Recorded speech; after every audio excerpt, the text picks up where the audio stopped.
It's Wednesday night, and you know what that means. Tell them, Canada Dry. Every Wednesday night, I sit in front of the TV with it off, Yeah. and I just drink water.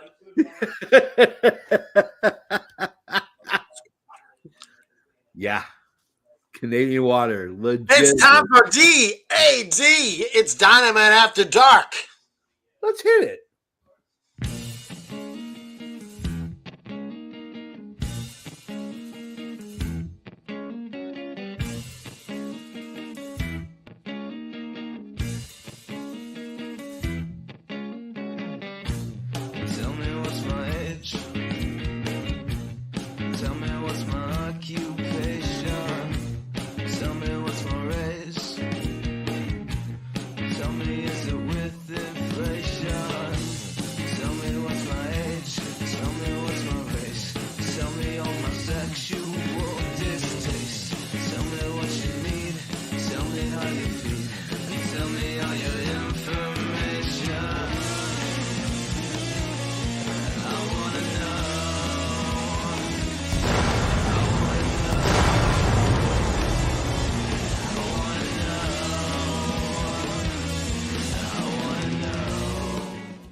Kaboom! Wednesday night. Welcome to this week's edition. I just can't help but groove to that music.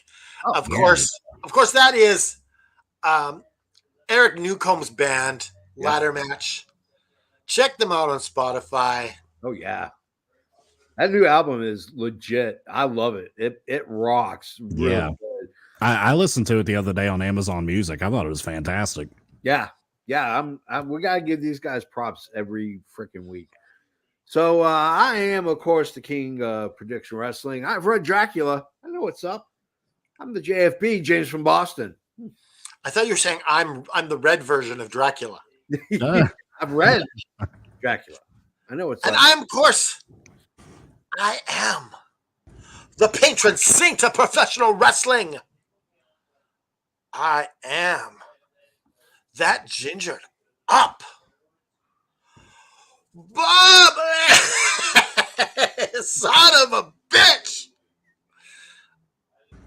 I'm Canada effing dry. Damn it. Yeah, he is. Whew. Man, I feel bad for the guy below me because he's got to follow up with that. He's the effing expert. Good afternoon, good evening. How you doing? Well, good evening, good morning, good afternoon, wherever you are on this fine planet. I am the effing expert, Mr. Isaacs. How are we doing, gentlemen? So you know what the thing is? I have to really try to do something good. I have to really extend some effort. This guy down here just has to let silk flow out of his mouth. Yeah. And turn all the ladies on. That's the idea, my friend. Yeah, like it's not like we're not all created equal. We have some of us have to be made into what we are. Some people are just natural. Yeah. And see, I'm using a more sensitive microphone tonight, so I can get right up on it and I can just barely talk, and you can hear me just fine. Yes, and then the thing is the sensitivity is what the women like. Yes. Oh yeah. Women like they like a sensitive touch. They do, definitely.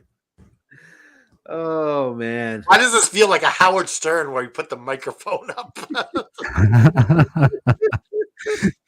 Yeah, I mean, I was like, Howard Stern would always get right up on the microphone and ask people very personal questions. Oh yeah. Yeah. God, I remember when he was the biggest shit going on radio. Yeah, John Cena on today. Oh, did he? Wrestling news related, yeah. Did he ask John Cena about the Vince McMahon shit? Yes. Yeah. What did John say? John Cena gave a non-answer of I love the guy, and you just want people you love to do better, and that was pretty much all he said. That's wild to me that he vocally said I love the guy. Yeah. He did. I'm like, oh my God, dude. That's not a great look. You got Bret Hart on one page saying I wouldn't mind his head being kicked around a parking lot. And then you got John Cena saying, I love the guy, but you want them to do better. Yeah. Yeah. Ah, Very, very different, diametrically opposed perspectives on Vince McMahon. oh my goodness! Look who it is. Oh my God! It's It's the superstar. Homie. What's up, The Caleb? superstar, Caleb Payne. Oh my goodness!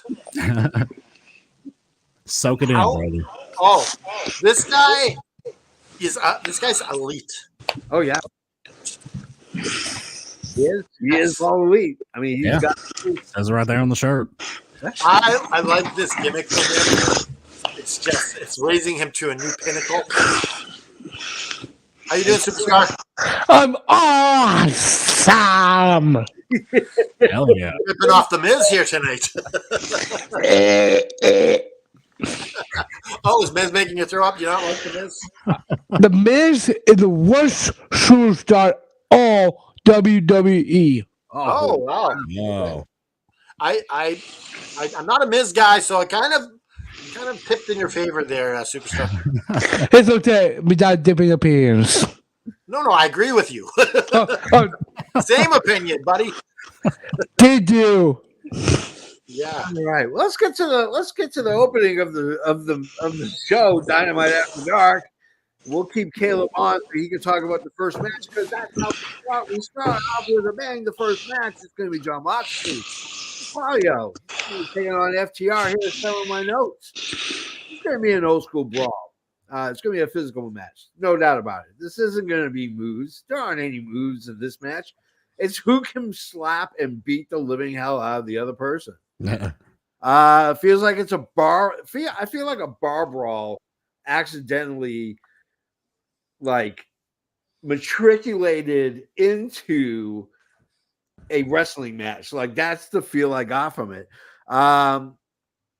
Stereo chokeholds, but I think the move of the night, which they gave the move of the night to the wrong move.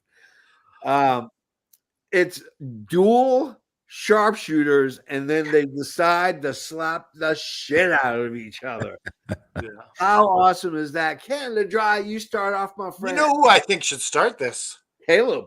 The superstar, Caleb Payne. He's earned that. What did you think of this match, Caleb? Oops, hold on. I got him muted because his breathing. Go ahead, Caleb.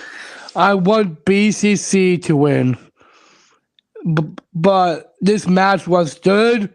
They are former WWE superstars, but back in WWE era.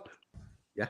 BCC, they are unstoppable team in AEW. These guys are the best, but we do see MCCLL, which is BCC, on their show, but this is amazing. Missing match. I was seeing my here. Wait, hold on a second. Oh, jeez. I'm hearing something backstage. It's my ex. Your ex is here. Hey. Hi, Caleb's ex. How you doing? Well, I'm doing excellent tonight. How are you guys? Oh, wonderful! Like, did you like the first match? It was a slobber knocker.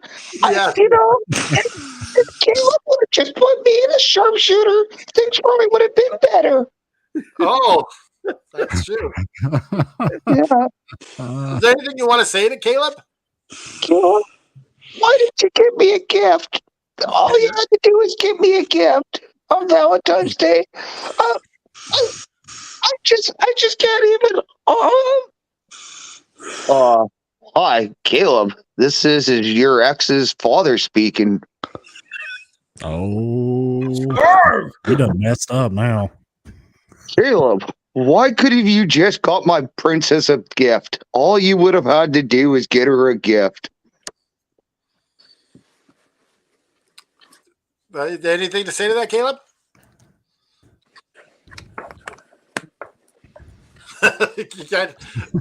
Anyways, so did you have Caleb over at the house there? Yeah, he was over for pork chops one night. He was such a well-mannered, behaved boy, but Yeah, he still wouldn't push my daughter's stool in that night when he was over for pork chops. Excuse me. Hi-oh. He wouldn't push my daughter's stool in. Oh, okay. So, are you angry at Caleb? I'm not angry. I would just wish he would just get my poor daughter Princess a gift. All right, Caleb's ex's father. We'll see you. Thanks for calling in. Have a good night, gentlemen. Take care. And Caleb, we'll see you soon someday, hopefully, son. Please, please, just get my daughter a gift. Yeah, get his daughter. Oh, my goodness, Caleb. Were you surprised to hear from your ex's father? I was a little bit confused. What's going on here? It's just Dynamite After Dark. What's called the X Tulsa or something? I don't know. I'm confused. I'm waiting to talk about AEW. Is not Yeah, my. you did talk about AEW. Now it's my turn. Oh, go ahead. I think this match was outstanding. I loved seeing all the heartache. Like, Cash Wheeler doesn't get the credit he deserves. Yeah. Cash Wheeler did some really nice combos, especially on that top rope when he flipped around and ended up turning into a pin combination. I thought that was really, really nice. Yeah, this was a good match, and I'm excited for Revolution. Oh, I am too. To see these two go at it again. Absolutely. Isaac, your thoughts, my friend? I thought this was an absolutely amazing match. Like, I knew when I saw this on paper, I was like, this is going to be an absolute banger.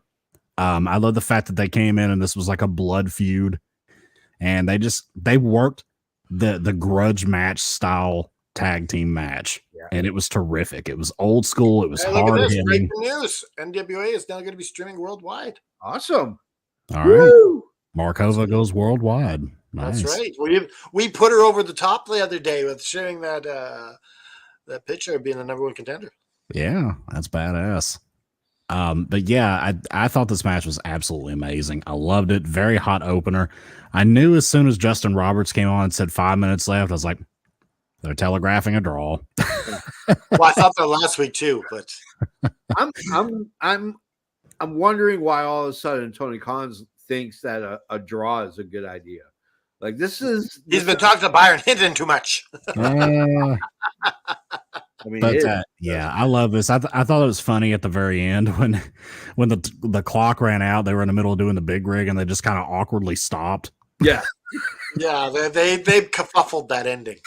Yeah, it's like running the 100-yard dash and then you just come to an immediate stop. You just come to a stop, and then I don't think if they were sure if they were supposed to still do the big rig or not. Yeah, it looks like they aborted it mid move without proper communication. Now that I'm thinking back, Jeremy, I think that they were supposed to hit the big rig before the time ran out. Yeah, probably. Yeah. And then they're like, "Oh shit!" And they're like, "What are we supposed to do?" They caught with their pants down at the end of the match. So he was just going to throw in the sharpshooter. Yeah, in a doubt, throw in the sharpshooter. I love the double sharpshooter. I thought that was such a unique spot, and then they start slapping the shit out of each other. I loved it. There's nothing about this match I didn't love. I didn't care much for the draw finish, but it's going to lead to another really good match between these two, so I don't hate it. Oh, all right, Caleb. Thanks for calling in. You're welcome. So you like the BBC? I do love them, but they are the best. But does wrestling does a show where they work hard in action every week. Wednesday, Friday, Saturday. Wrestling. Oh yeah. All right, Caleb. We'll see you. Yes, I mean, when I go to eat Mexican food, I always order the big burrito combo. Oh, yes, the big burrito combo is what you do at the BBC. Remember the big black Cadillac? Yeah, I mean, I get in my big black Cadillac. I stroll down to the local taco shop, and I get me a big burrito combo. Yes. All right, Caleb. We'll see you later, superstar. See you guys later. See you, Caleb. Always interesting with Caleb. Oh, and Caleb's soon-to-be immediate family of or his in-laws. You know, I got to go on a small little side quest here. Yeah. Okay. Caleb's ex sounds just like this guy. Are either of you familiar with like the First Amendment audits that people do of like police office, like police stations and post offices and shit like that? There's one who dresses up like a butterfly and goes to like places, and he's like, the cop's like, "What are you doing here? Tell me what's going on." He's like, "I'm just here doing the butterfly business." That's exactly what. Look this up on YouTube. That's exactly. Oh, what I'm gonna have to definitely look this up on YouTube. That's what his ex sounds like. It sounds like maybe it is his ex. Maybe he was dating the butterfly chick. Just look up on YouTube, Butterfly Boy. You'll find it. Oh, right. It's a boy. Okay. Yeah, Butterfly Boy is what he goes. Yeah, and then you get Caleb's father saying he's not mad, he's just disappointed. Yeah, that guy sounded familiar too, but yeah. We'll leave it at that. Not a good kayfabe voice. I was expecting a little bit of Autobots transform and roll out. We go backstage with Renee. She's with Orange Cassidy. She continues to start listing everyone that's got hurt because they're best friends. Oh, poor Caleb. He still doesn't even realize what he's saying. Shame. Oh, my God. So, everybody who's best friends with Orange Cassidy eventually is going to get their ass kicked. So I emailed Orange Cassidy and broke up with him. He's no longer my best friend because I don't want to open up the door to go to work one day and then somebody clubs me and it's the Undisputed Kingdom. So I think Orange is gonna lost. Not lose, he's gonna lost. Yeah, he's gonna lost. He's lost all right. I mean, this cat flew from England, probably first class, to get to America to make sure he's there for the match. So this is what he was trying to say. Well, of course he's going to lose a Revolution. That's a foregone conclusion. The guy's gotten his butt kicked for like the last 6 months. If not longer with the other title reign. So he's like, please, I don't want this no more. Yes, you have to hold it. He'll probably have this belt for 3 more years, guys. What are you talking about? Yeah, he'll go down as probably the greatest ever for a long time. Yeah. FTR's in the back. They challenge Claudio and Mox to a match at Revolution. We go to our second match. Speaking of people who we get Orange Cassidy. And he's going to be taking on Undisputed Kingdom Mike Bennett from Boston, Massachusetts, by the way. Yeah. Orange does not waste any time. He dives out of the ring. He bypasses Bennett and he cold cocks Taven and just knocks him the hell out. The Orange squeeze continues by the hand of the Undisputed Kingdom. I love how they're setting this up. Working the champ week after week after week with these diabolical schemes of people that you're going to beat up to get to him mentally, and then the amount of people you're going to send out after him to defeat him physically. I love it. We get the shenanigans. We get some shenanigans at the end. Orange Cassidy is getting jumped by Undisputed Kingdom, and then somebody's music plays, and I think everybody in the crowd was like, "Who the hell is this?" And it was Jake Hager. That was so random. It is random, but you know what? I'm happy for Jake. I liked it. It didn't make sense. Well, where's the damn hat? He had the sunglasses. Where's the hat? Anyways, Canada Dry, your thoughts on the second match? Oh, this match was great. What I love about this match and the week before is we're getting to see these guys as legit talented workers. Yeah. Like you don't really get the proper display when you're doing the tag team wrestling. You just don't. Yep. When you do singles wrestling like this, you're elevating Matt Taven and Mike Bennett to another level. Now they're valuable. So they take the losses, but 2 really good matches, and now they were here. Now they're here, Yeah. and Orange Cassidy's getting stronger. Looks good for the pay-per-view, which is perfect. Yeah, absolutely. Hey, Shane, how's it going? Hey, what's up, Shane? Yeah. I really wanted to talk about that Jake Hager appearance. Yeah. That was the most random appearance. Like, It's very random, yeah. like, especially like the whole best friends, they all kind of grew up together in the whole wrestling schools and stuff like that. And it's just like Jake, you plop Jake, like, is he really going to be like a guy that needs to be in a faction his entire AEW career? All I gotta say is this is called bingo ball booking. Yeah, When you're that's not sure how funny you book a match. You just randomly pull a bingo ball out, and it tells you the name of the person you're going to add to it. But you know what? Jake Hager actually fits in the best friends.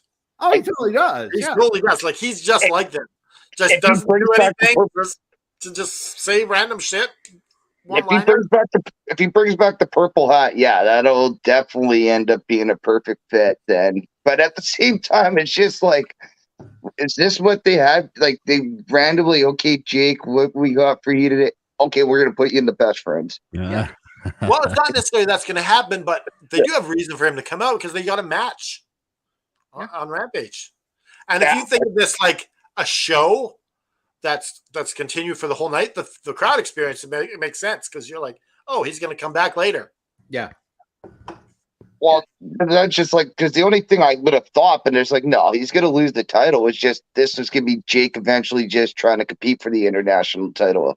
Well, unless he doesn't go after Orange Cassidy, Roderick Strong eventually gets the title, and then he goes after Roderick Strong then. That's like, I don't know. Which is good, honestly. It's, yeah. I mean, you know, it's good to have Jake do something because, you know, with he's sitting in the back.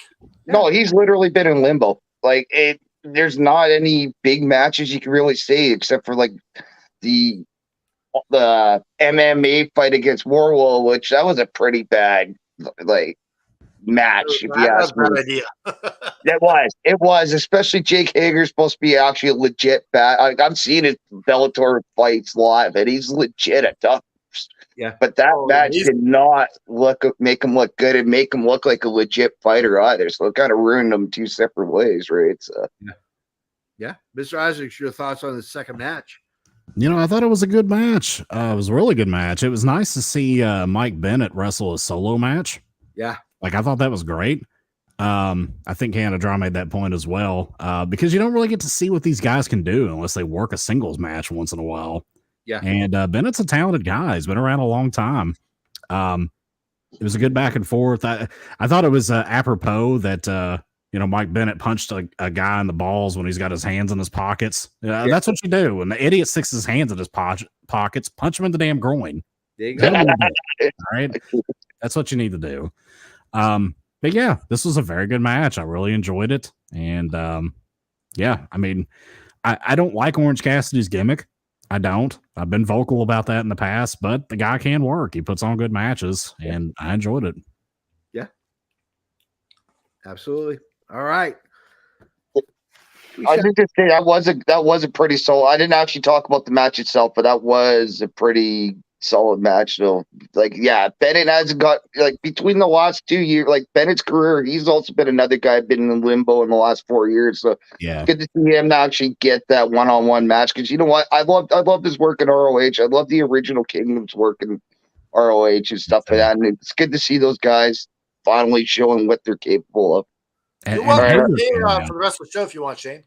Yeah, sure. What the hell? I'll put the phone down there. Talk about the Hager thing real quick because I didn't address that. Yeah, that was so random too. And when all of a sudden I heard that music, it's like I got him hurt. I got him hurt. Like that horrible song he comes out to. Yeah, and like he comes out looking like a big, like actual tough version of Orange Cassidy. Like he's got the same hair. Yep, and he's like bigger. and he's got the sunglasses. I really hope they don't turn this into some corny shtick where he starts dressing like Orange Cassidy. Like, I really that would be so Yeah. awesome, though. Being his sidekick, like being his muscle. Please, oh my God, you'd be just like Mizdow. Yes, but actually tough, like being his bodyguard. Yeah. yeah. I I kind of wondered if that's where they're going with this. Yeah, if they make it not like be a sidekick, but his bodyguard. yeah. That would be okay. I'd be all right with that. I Yeah, can- That's just like Orange Cassidy. I can easily see him being put in the jean jacket one of these days too, though. I could actually see that happening now as I come to think about it. They dye his hair orange. I mean, look at his hair, man. It was even like combed the same. Yeah. Like there's a method to this madness here. I'm telling you. Somebody backstage is thinking what we're saying right now. Yeah. Oh, yeah. Absolutely. Let's go to Renee. She's in the back with Angelo Parker, and then out comes, it basically it's what's her face? How's her name? Renee? Oh, Ruby Soho. They get ready Oh. to do a little date. Here comes a big huge limo, and they go, "Is this for you?" And oh no, I got a lift. And then of course Taz chimes in with the best line of the night. What a cheapskate!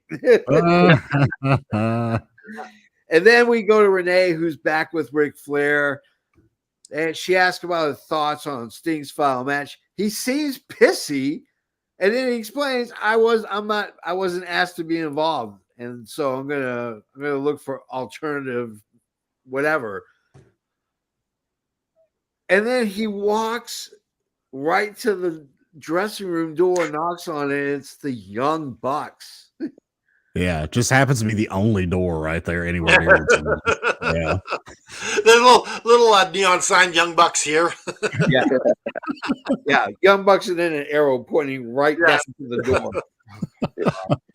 Blinking. Blunk, blunk, blunk. Did anybody think that possibly Ric Flair was either drunk or high? He seemed very off. Oh, Well, I mean, he does have his own marijuana brand, He's probably he's probably high. That's what I'm thinking. but also at the same time, man, when I watched him on Kill Tony a few months back, he was just a train wreck, and apparently it's normal for him to drink like 17 cranberry vodkas a day, even though he freaking was literally 1 foot in the grave not too long ago. But yeah, he's still literally every freaking day drinking. Like, yeah, it's crazy. I hate to say this, but like, could we lose Ric Flair in the next couple of years? How's he not been gone yet? Just he's like the Ozzy Osbourne of wrestling when he come to like skinning a cat, really using up almost all 9 lives. He's Ozzy and Keith Richards rolled into one. Yeah, he's got the charisma of Keith Richards, but the lifestyle of Ozzy. I hear that you can't kill him with conventional weapons. Giovanni's in the ring. He invites out Daniel Garcia. Holy crap. Here's some of my notes. Giovanni gives the kid a shot at the TNT. Adam Copeland, Edge is hurt. So now it will be Daniel Garcia. I love how he sold it. He looked so nervous, so apprehensive that he's getting a shot to possibly be our next TNT champion. I don't see it happening, but it's like 51-49. I'm at 49% it will happen. Well, you know what I think, Jeffy? Yeah. I think this is just a way to get the belt off of Christian. Yeah. And allow Adam and Christian to fight without the belt. Yeah.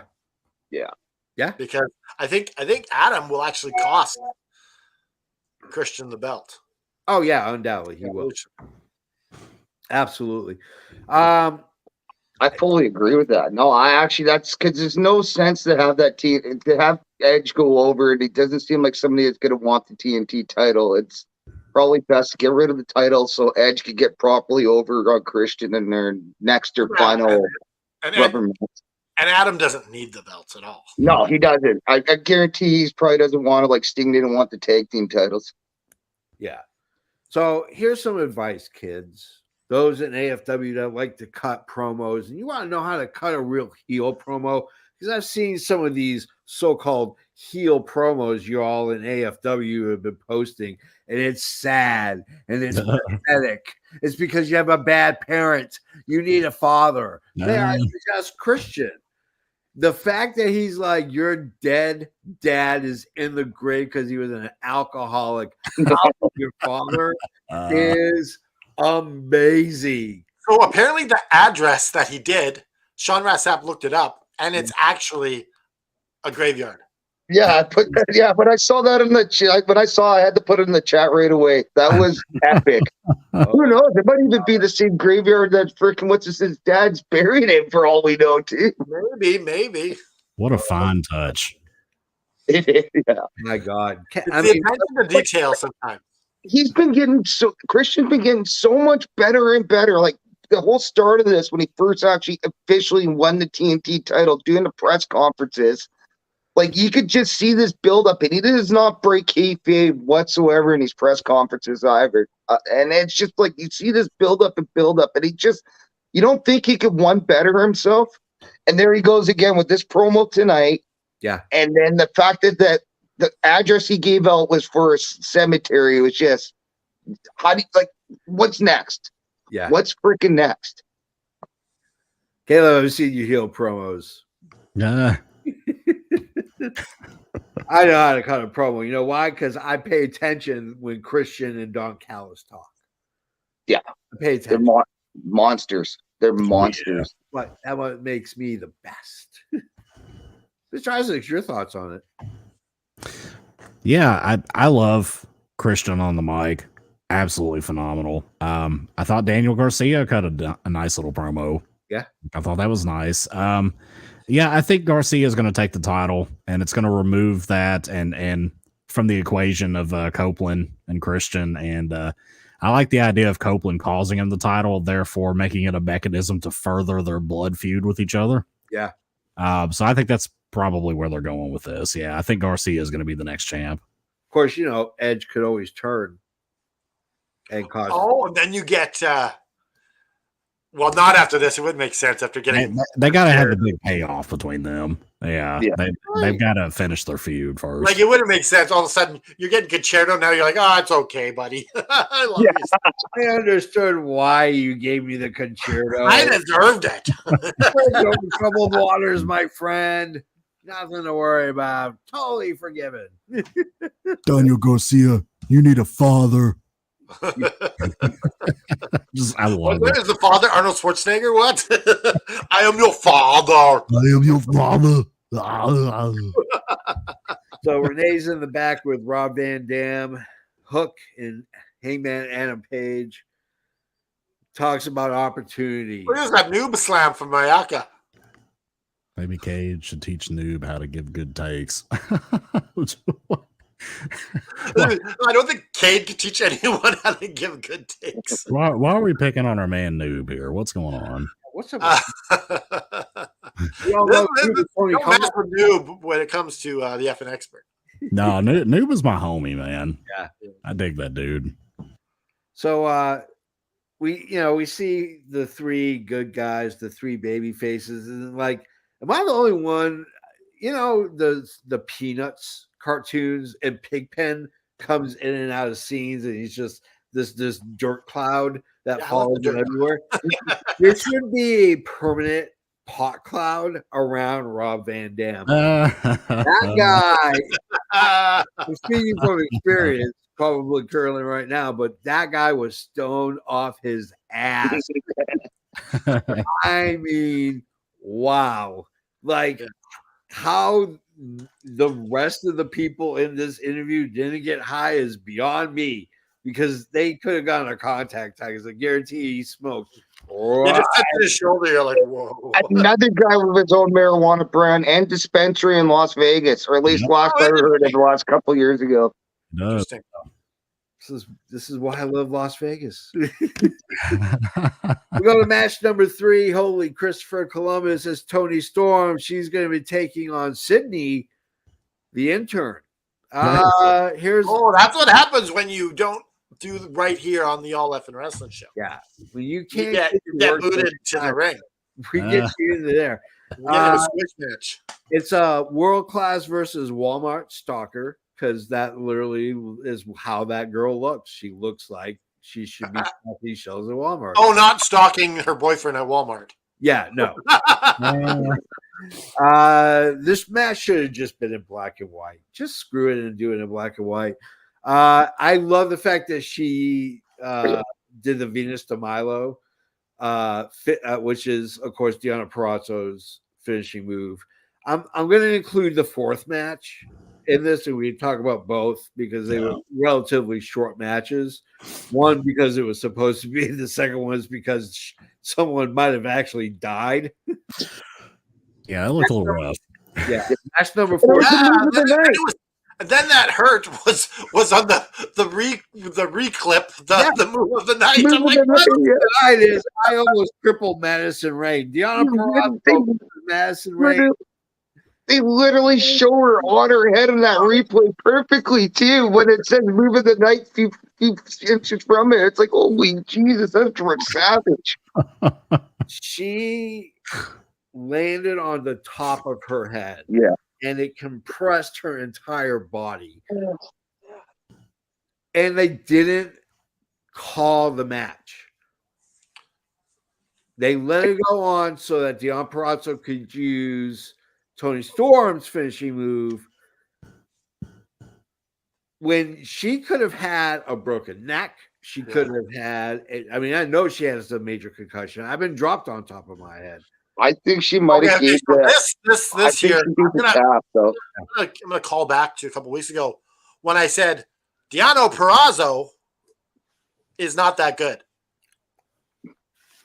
I don't know. I wouldn't say it's 100% her fault. I wouldn't say it's 100% her fault. She over-rotated. Yeah. Madison Rain, come on. Madison Rain is a good wrestler. Madison Rain was a good wrestler about 8 years ago. She's all right. She hasn't even wrestled all she hasn't wrestled all year, so she probably has a lot of rust too. Like, maybe she's been doing a bit. But no, this was her here. What the hell is this? Yeah, this was her first match in AEW in 2024. It said right on the screen or whatever. So, well, Canada Dry, your thoughts on match 3 and 4? Well, yeah, they were entertaining, definitely. Toni Storm quickly does the squish match on Sydney, and it was just a quick match. It is what it is, and then we get the other one, and like you said, it's that move of the night that I hope she's okay. Maybe she's okay. They didn't, the refs talked to them, so I guess she was all right. Yeah. But sometimes I think that the thing is that they want to do right by everyone in the crowd. They want to be. There's a lot of pressure. Yeah. To finish the match. Right. And if you can move and everything, you're gonna tough through it, I think. Yeah. Okay, Shane. Literally, this whole buildup they're doing it the right way. They haven't really done any proper female buildups, but I mean, after a while, these whole quick matches between the two of them, both like back to back, it might start getting a little old. So, but then again, the Revolution is next week, so the payoff is coming. So, but I mean, it is fun to see it the last couple, but maybe next week to just cool that whole back-to-back match and maybe go with the. But yeah, that Madison Rain, like that was just disgusting to watch. Especially again, I've been dropped on my head playing different sports over the years. I've watched numerous sports over the years with heavy impact, and it was. I do think the ref did. I think he might have got I think I saw her give him the touch, but I'm not 100% sure. So usually when they do the touch, means they're good or whatever. But I think I saw it, but I'm not I'll have to rewatch it. Yeah. All right, Mr. Isaacs, your turn, my friend. Yeah, I mean, this was just kind of the typical showcase match for both of these two. Yeah. I mean, it is what it is. Madison Rain took a really, really bad bump. Yeah. I noticed they had the ringside physician there. Yeah. And he was like right there talking to everybody involved. So I assumed that he was close enough in proximity to understand that it wasn't anything that needed to be immediately stopped. Yeah. Hence they let her go ahead and perform one extra move and end the match. But yeah, just a showcase. I mean, it was entertaining for what it was. Hopefully Madison Rain's okay.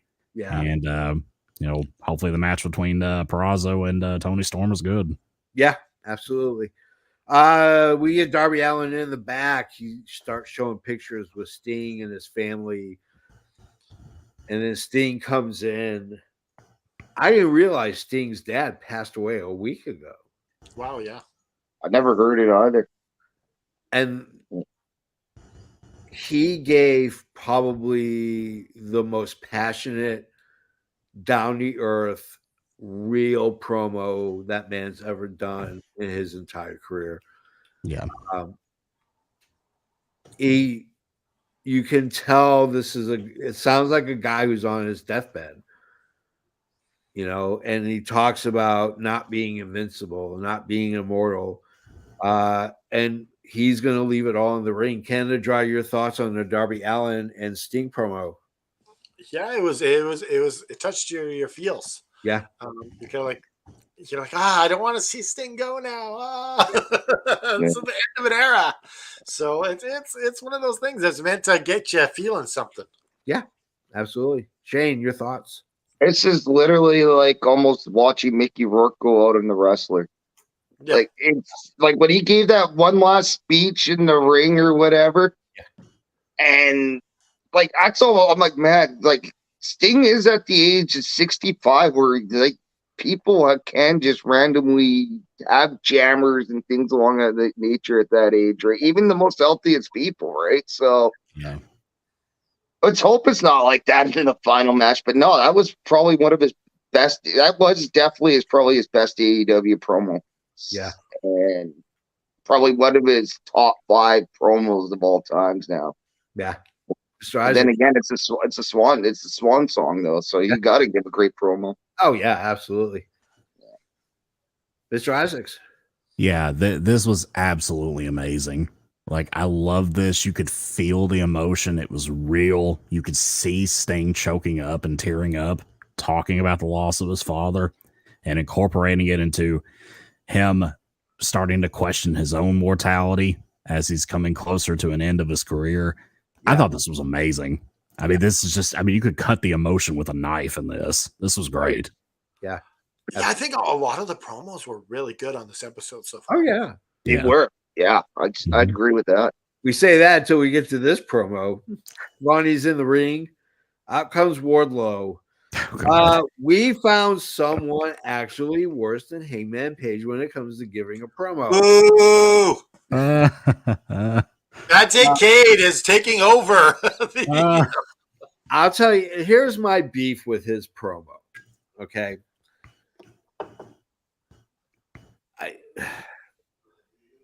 I don't want to bring cheese to the wine club. And all that promo was just him whining. That's the idea. No, it just did not work. This is a guy who should just be in the ring.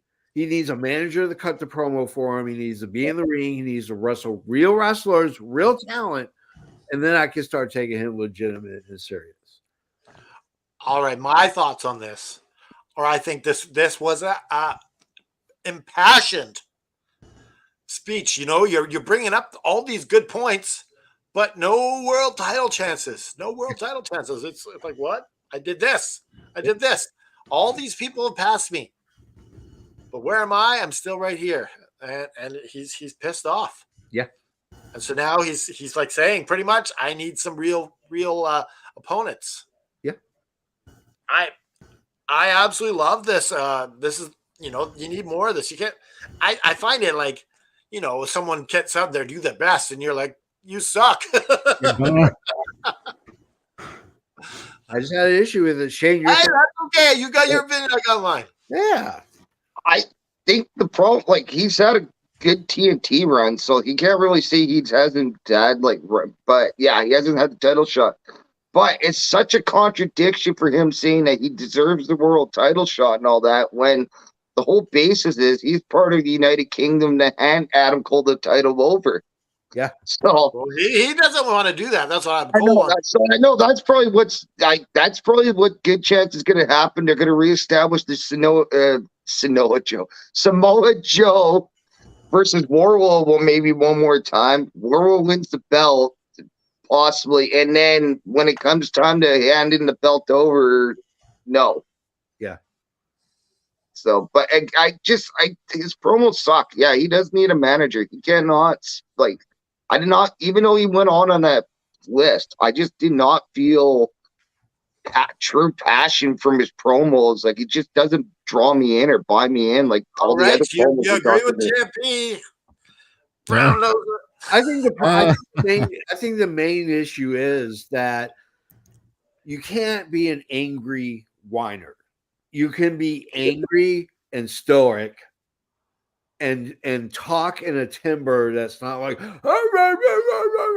if he just sat there and gave a I want to know what Mr. Isaacs thinks. Yeah, Mr. Isaacs. I thought content wise, I thought it was a good promo. I thought it hit on points that were legitimate points. A nice shot at CM Punk. Yeah. A nice shot at CM Punk, a nice shot at MJF, kind of showing the, what about me? Why am I not getting what I deserve? Why am I just getting like local enhancement talent thrown at me? Yeah. So, I mean, it made sense. I do think he has very poor oratory skills. Yes. And I do wish that he had somebody speak for him. I think he'd be a lot better off that way.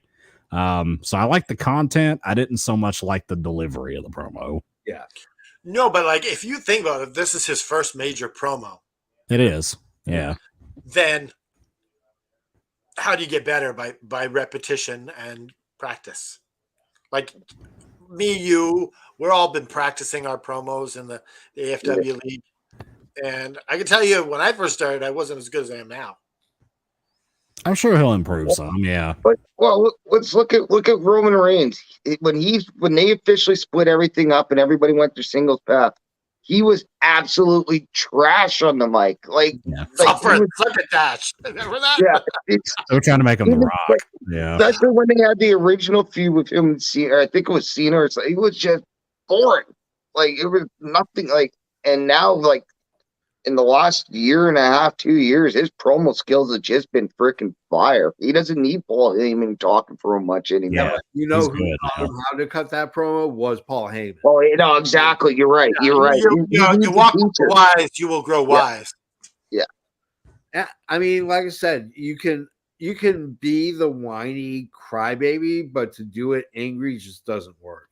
How he delivered it was absolute horror. So I like this. We got 2 for Wardlow, 2 against. I like it. Maybe he needs a manager just to kind of like what Paul Heyman did with Reigns, kind of just ease him into cutting better promos to where he can stand on his own then. Yeah, Prince Nana. Well, you know what? That's actually a good point. AEW needs to establish some more proper managers. Yeah. Like wrestling and period needs proper managers. Like pretty much thrown it out the window. Yeah. You know what? Has been starting to fade more and more. Even local indies, I don't see many managers anymore. It's like they're not going to want to pay managers at the indies. But I mean, they exist. They actually do manager training school and shit, like ASW or whatever. But it's literally maybe. Why would you want to become a manager when there's no roles for you in the professional wrestling? Why would you? Do you know who they could bring in to be his manager that would probably do an amazing job at it? James Mitchell. Yeah. But I completely agree. Yeah, you're right. But isn't he like not only locked up in NWA, but he also just that promo he did in NWA that almost cost him. That's not going to be a big deal. That's you know what? Decision. It's not like he was snorting coke for real. I've been a big fan of James Mitchell for a long time. Ever since when we finally got ECW in the airwaves in Canada on was TNN back in the day or whatever. Mm-hmm. That James Mitchell was pretty freaking good with promos. Yeah. And I don't think James Mitchell is under contract. I think he's getting paid per appearance. Oh, okay. That makes sense. He's very good. Wardlow has the metal music. If they give him that back instead of using the whatever kingdom. Speaking of shit he was in. managers, this Friday on Rampage, we're gonna get the Young Bucks and possibly Ric Flair. Like, how cool would this be? Ric Flair managing the Young Bucks. Space Mountain Party. I think it would be really cool looking. Like having Ric Flair on the outside. I don't think he fits though because they're super douchey.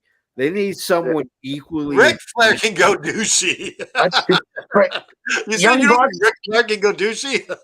You know what though? If the Young Bucks do team with them, they can't wear the bloody suits. I mean, that is perfect lately, but they would need some super 3-piece suit to match Ric they Flair. need Like they would all need something really flashy to come out together. Them doing the pose of like Ric Flair standing in the middle doing woo or whatever. Yeah, they need to epic stop doing that entries. bloody suit now because that's worn now. It was good for the first couple matches after. Yeah. I mean, it would make sense for them to wear it against them, but at the same time, if they're going to manage by Ric Flair, they need something matching with Ric Flair that's known for these suits, right? So, yep, absolutely. Let's go to our fifth and final match. It is the main event of the evening. And before we get to that, we were made aware that Will Ospreay will be live and in living color next week on Dynamite. Yes. So we finally get to see the big free agent come All right. strutting in his good old British ways. Do you remember that back and forth between Seth Rollins and Will Ospreay? I do. I don't know if you guys heard the announcing over the intercoms in the stadium, but apparently, can someone please claim the missing porn star? He's trying to wrestle. I'm talking about Hangman Page. I think RVD. No, he's got the stash. I thought Velvetus was trying to make a comeback. Hey, he was trending on X recently. Yeah, not for good reasons either. Oh, really? What did he say now? Let's let the people know. I don't even remember what he said. I just know it was something stupid that was like far stupid coming out of Val Venus. What? Well, He always says you know what? far right bullshit to spew. Yeah. I used to agree with some of the stuff he said, but until he fucking jumped on Bray Wyatt's step for his political mom, I'm like, nah, I can't listen to anything you got to say anymore. Fuck that. I like the slow pace of this match. The fans apparently didn't like it because they made absolutely no noise whatsoever. And then I felt like all three guys, when I say all three, I mean Samoa Joe, Swerve, and Brian Cage, don't like RVD. They just don't. They beat the hell out of him for 10 minutes. I think it's just like we gotta say we beat up RVD before he stops wrestling. And then we get an amazing table bump by Swerve. And then after that, we get Samoa Joe getting the win, RVD tapping out. And did you pick that? I did, yeah. I did. Yeah, it was either Cage taking the loss. That's literally when we were talking while that match was going on. Me and Aaron were in the chat saying, I'm like, yeah, it's either gonna be RVD or Cage taking the pin because you're not gonna go after your three guys involved in the main event match. And look, right now it's still being treated like a main event. Like, who knows? He might even get thrown as a fourth. We might find him next week being added to the match itself. You never know. They got a thing for Hook for sure. Yeah, you do. Dallas says he's hot. That's what they hear. Dallas likes him. Dallas was on the edge of a seat watching this. I'm sure. I'm sure he was. Yeah. So, Canada Dry, your thoughts on the main event? Oh my goodness! You know, I usually dislike 6-man matches. Yeah. It's hard to get everyone looking good. It's often clunky. It's often like scattered, but they did such a good job on this match. Yeah, like so professionally done. Cage looked good. Page looked good. And RVD, like everyone looked good. Swerve looked good. Yeah. Samoa Joe looked good. Like everyone just looked so good. Hook looked good. Yeah. It flowed nicely. It was highly, highly entertaining. Awesome. Shane, your thoughts, my friend? It was a great back and forth match. Of course, they made sure to protect the main stars right now, especially the guys in the main event match for the pay-per-view. But which was the biggest shocker is when Swerve accidentally kicked Joe, or was it the other way around? Yeah, Swerve kicked Joe. Usually, every other time in every other match in history, especially when you have two guys that are supposed to be in a main event with each other, that turns into them fighting or instant brawl. No, somehow the match just continued and they were able to fit it. So that was a shocker right there, because right when that kick went off, I thought, oh, okay, there we go. Do you know what that is, Shane? Huh? That is your WWE program in your brain. No, you're right. But I mean, it's happened in AEW too, though.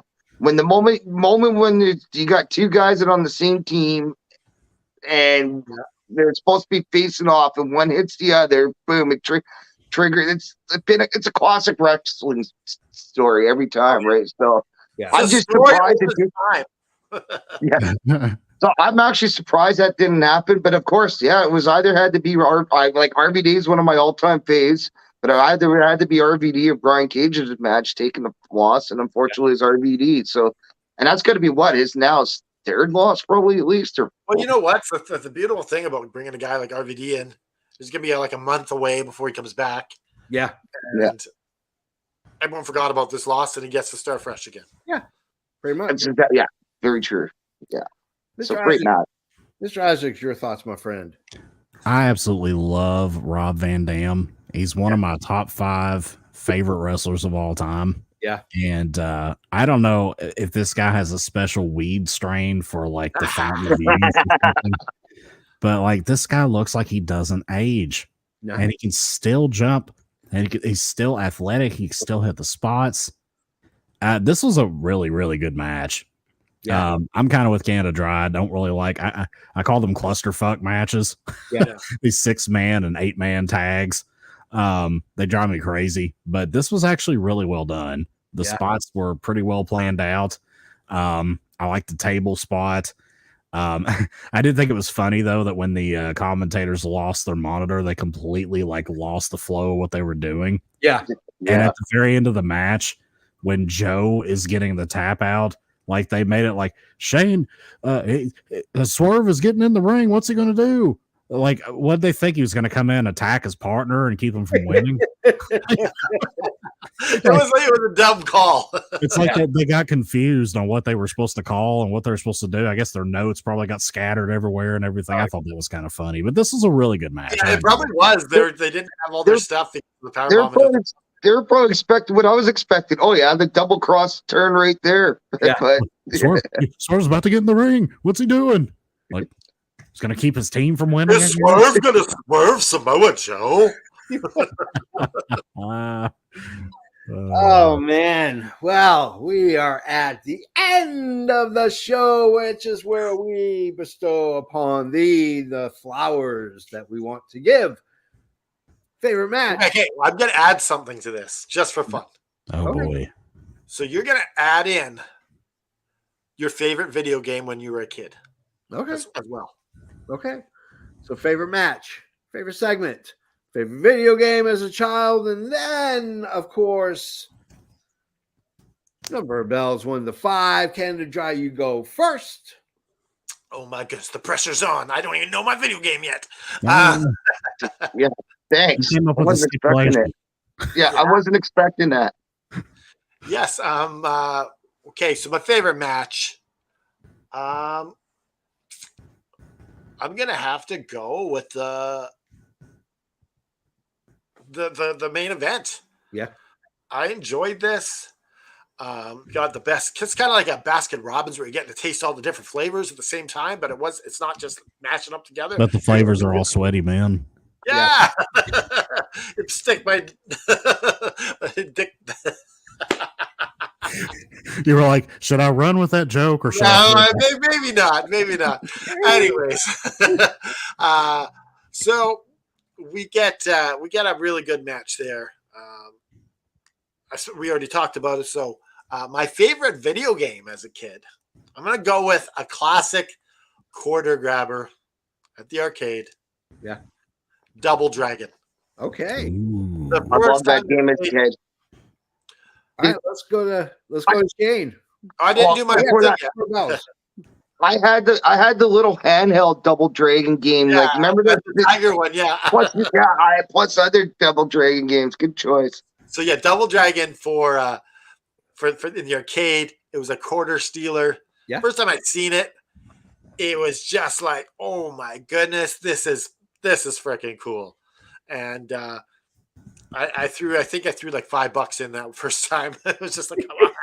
But yeah, my segment of the night, I'm giving it to Wardlow because Okay. I liked the promo. I enjoyed it. And I'm going to give this whole thing a 4.5. Okay. Now, we don't have any mathematician here, so we might be screwed. Yeah. All right, let's JP, go. you able to pull this off? Just use a calculator. Oh yeah, we do the calculator. Yeah.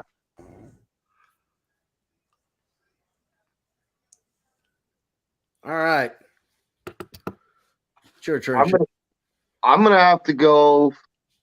Best promo to start with was the Sting. Like we taught, it's one of his top 5 promos of all times.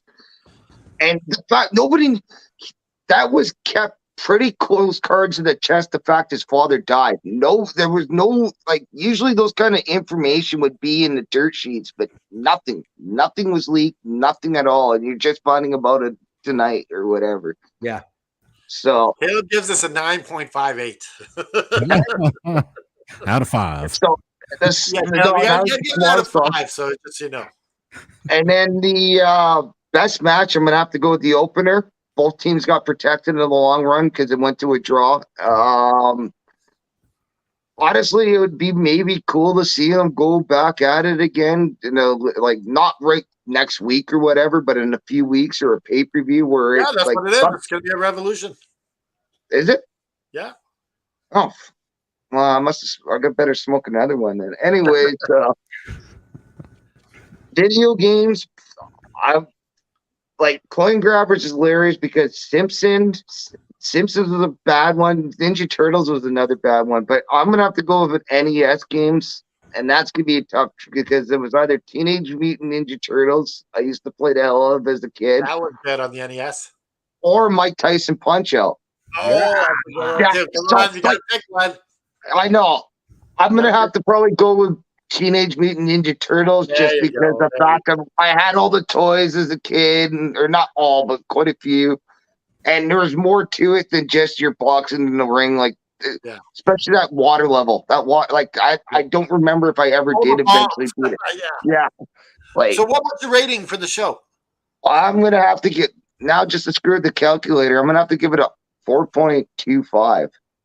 It was great. I can't give it a 4.5. There's some missing elements there, but I'll give it a. All right, Mr. Isaacs, your turn, my friend.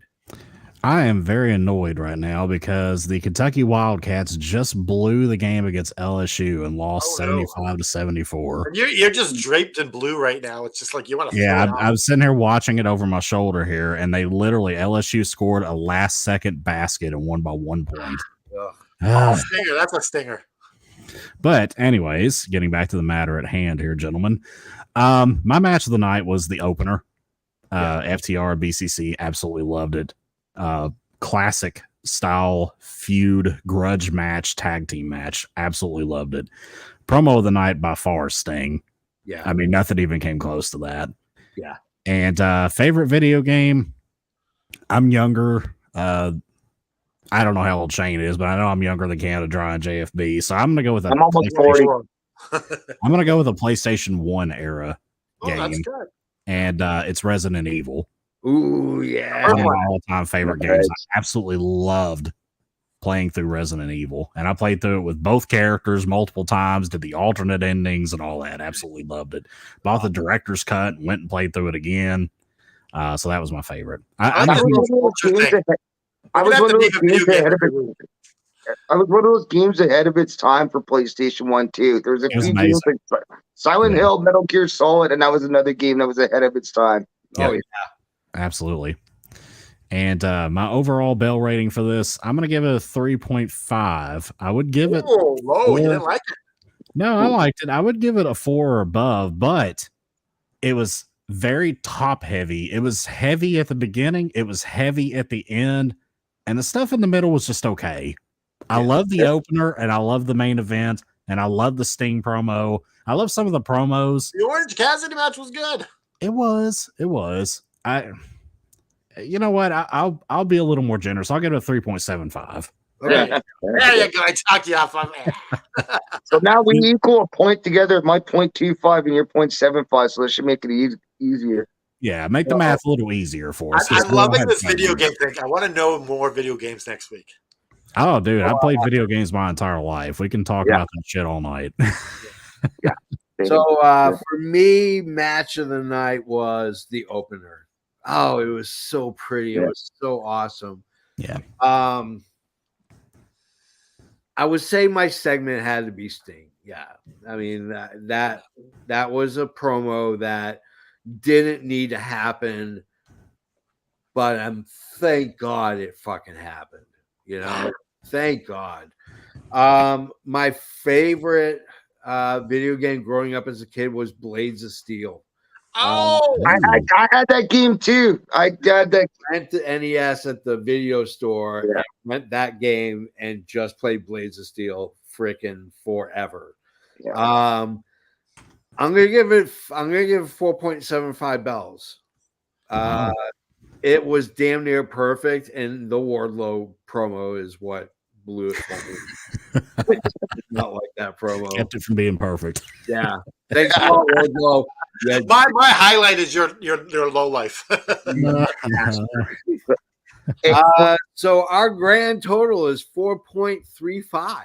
That's still good. That's a good show. Yeah. Good show. It was a really good show, top to bottom. I agree with Mr. Isaacs though. It was top and bottom heavy. It was basically like Dolly Parton. Well, you got the Deanna Prazo and Tony thing. That was the lettuce and the tomato. The Orange Cassidy was the meat. Yeah. It's like one of those donuts with air filled in the middle. Like the outside and the top and bottom are grape, and then once you crush it, it's like, Now, I hate it when you got the jelly on one side of the donut and the other's like what was the mayonnaise of the show? Canada Dry. The mayonnaise, that was the Wardlow promo. That was the mayo. All right. All right, guys. That's it. That's the end. Garcia was that mustard. That's the end of the show. And as always, we want to thank you so much. But if you want to help us, there's multiple ways to do it. You can just go ahead and give us a big fat check, big shiny matrix at hotmail.com. You can go ahead and go to prowrestlingtees.com/effing wrestling, where you can get all your effing wrestling gear. Everybody's got a t-shirt on our website. I mean, in our store, everybody's got Shane's going to order one in the next couple of days. He's debating which one he's getting. Ooh, I think it's going to be this one. Oh, there you go, the original. That's a you classic. got to get the newer version, though, with the red around it. Yeah. Okay, yeah, because I mean, it might be obvious. Red's my color, but Yeah. It's a gray shirt with red around the finger. So on behalf of Canada Dry, on Shane, on Mr. Isaacs, I am the JFB. And just raise up your fist in the air with me. Sometimes in life, you go through trials, you go through tribulations. It gets hard. Your health might come down. But sometimes you need to do the things to get your body back in line, to get your spirit back in line, to get your mind to full mental health. You need to do the things to get you to the right place so you can keep moving forward. And if it means reaching out to some friends, that's awesome. Do it. We're here for you. JFB's here for you. We're all here for you. So remember, pick yourself up, dust yourself off, and give them the finger and just keep fighting. Yeah, hit.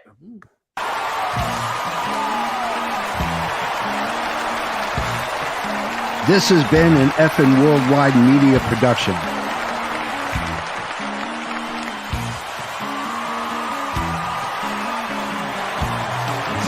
You can find us on all social media platforms like Facebook, Twitter, and others. Head over to our YouTube channel at youtube.com/effing wrestling. And while you're there, click like and subscribe. Want some swag?